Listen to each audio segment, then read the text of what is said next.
বন্ধু যখন ফোন কেনার খুশিতে ট্রিট দিতে চলে আসে বরিশালে, সেটা কি মিস করা যায় বলেন?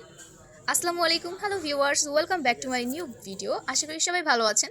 সো আজকে চলে আসলাম হাজি কাচ্চি ঘরে, যেটা এখন বর্তমানে বরিশাল নতুন বাজারে অবস্থিত।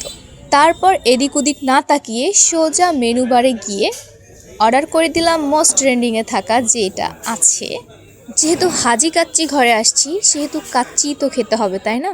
সো ফ্রেন্ডদের সাথে আড্ডা দিতে দিতে কাচ্চি চলে আসছে সামনে, এবং আমার ফ্রেন্ডরা অনেক বেশি খুশি। এদের খুশির একটাই কারণ, সেটা হচ্ছে ওদেরকে আজকে আমি সময় দিতে পেরেছি, সেজন্য। আজকে সত্যি একটা সারপ্রাইজিং ডে ছিল, আলহামদুলিল্লাহ। আর এই হাজি কাচ্চি ঘরের পুরো ডেকোরেশনটাও আমার কাছে ভীষণ ভালো লেগেছে, বাট স্পেসটা একটু ছোট, তবে সুন্দর। খাওয়া দাওয়া শেষ করলাম, এবং যদি এখানকার ফুড রিভিউ দিতে হয় তাহলে 10/9 আমি দিতেই পারি, বিকজ খাওয়ার টেস্ট অনেক ভালো ছিল। ভিডিওটা এখানে শেষ করছি, আল্লাহ হাফেজ।